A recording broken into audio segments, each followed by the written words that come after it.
రాష్ట్ర ప్రభుత్వం ప్రతిష్టాత్మకంగా అమలు పరుస్తున్నటువంటి మహాలక్ష్మి పథకం సరికొత్త రికార్డును సృష్టించింది.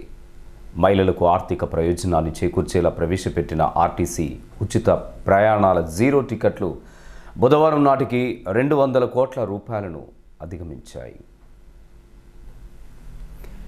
ఈ నేపథ్యంలో రాష్ట్ర వ్యాప్తంగా జరిగిన సంబరాలలో భాగంగా గోదావరికని బస్టాండ్ ఆవరణలో కూడా బుధవారం సాయంత్రం ప్రత్యేక కార్యక్రమాన్ని నిర్వహించారు. ఈ కార్యక్రమానికి స్థానిక ఎమ్మెల్యే మక్కన్ సింగ్ రాజ్ ఠాకూర్ ముఖ్య అతిథిగా హాజరై మాట్లాడుతూ రాష్ట్ర ప్రభుత్వం అమలు పరుస్తున్నటువంటి మహాలక్ష్మి పథకానికి మహిళల నుండి విశేష ఆదరణ లభిస్తుందని తెలిపారు. గత ప్రభుత్వ హయాంలో ఆర్టీసీ మనుగడ ప్రశ్నార్థకంగా మారిందని ఆరోపించారు. ఈ క్రమంలో ఓవైపు ఆర్టీసీని పరిరక్షిస్తూనే కాంగ్రెస్ ప్రభుత్వం మరోవైపు ఇచ్చిన మాట ప్రకారం మహిళలకు ఉచిత ఆర్టీసీ ప్రయాణాన్ని విజయవంతంగా అమలు పరుస్తుందని చెప్పారు. సకల వర్గాల శ్రేయస్సును ఆకాంక్షిస్తూ రేవంత్ సర్కార్ అమలు పరుస్తున్నటువంటి సంక్షేమ పథకాలను ఎమ్మెల్యే ఈ సందర్భంగా వివరించారు. ఆర్టీసీ కార్మికుల పోరాటానికి మద్దతుగా నిలబడ్డాం.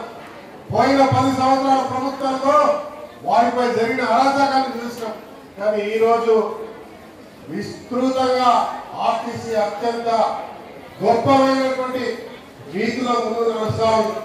బస్సులు తీసేస్తున్న ఆలోచన ఉన్న రోజుల్లో వేల బస్సులు కొత్తవి కానీ అన్ని ప్రాంతాల్లో రవాణా సౌకర్యాన్ని పెంచి ఉద్యోగావకాశాలతో పాటు అన్ని రకాల ముందుకు పోతున్నటువంటి అంశాన్ని మనం అందరం కూడా గమనించాలి. అక్కలందరినీ కొడతా ఉన్నాం.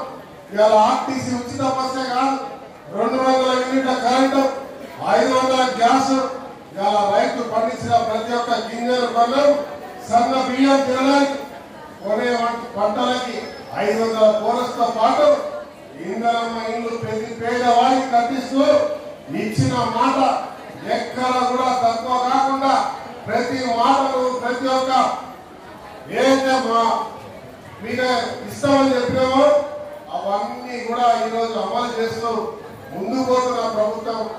భారతదేశంలో అత్యధికంగా ఉద్యోగాలు ఇచ్చి 60,000 మందికి ఉద్యోగాలు ఇచ్చి ప్రభుత్వ ఉద్యోగాలతో పాటు దేశంలో రాష్ట్రాన్ని అగ్రభాగంలో వచ్చే విధంగా ముందుకెళ్తా ఉంది. మీ అందరికీ కూడా శుభాకాంక్షలు తెలియజేస్తూ ప్రయాణం చేసే ప్రతి ఒక్కరు కూడా ఈ రాష్ట్ర ప్రభుత్వం చేస్తున్న మంచి గురించి మాట్లాడాలి.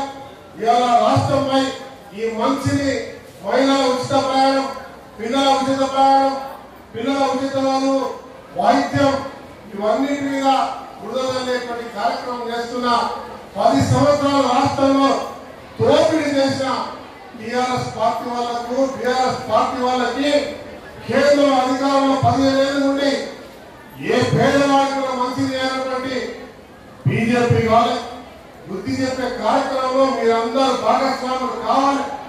రాబోయే రోజుల్లో ఏ ఎన్నిక వచ్చినా కూడా వారికి ఇక్కడ స్థానం లేదు అనేటువంటి సందేశాన్ని మీరు అందరూ కూడా ఇవ్వాలని కోరుతూ 154 కోట్లు ఇక్కడ ఇవాళ వెచ్చించే ప్రభుత్వ ధనాన్ని మీ ప్రయాణంతో ఇవాళ ఆర్టీసీ నిర్ణయించుకున్నారంటే నాకు రామగుండం పట్ల ఆశ్చర్యం అనిపిస్తుంది.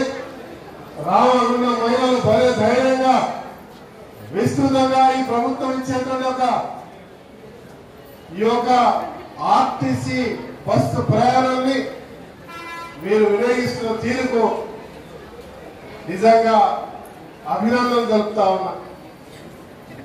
వినియోగించడమే కాదు, నేను ప్రపంచ దేశాలు తిరిగిన ఏ దేశంలో కూడా వెళ్ళే ఫ్రీ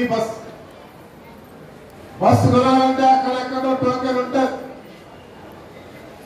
ఒక ట్రిప్ కొట్టి రావాలంటే సిటీలో లక్షల రూపాయలు కట్టాలి ఒక్కొక్కరు. ఇవాళ భారతదేశంలో కూడా ఎక్కడ లేదు, కర్ణాటకలో కొంత భాగం ఉంది. కానీ ఈ రాష్ట్రంలో పూర్తిగా స్వేచ్ఛగా ఎక్కడ పడితే అక్కడ మహిళలు ఉచితంగా తిరుగుతా ఉన్నారు.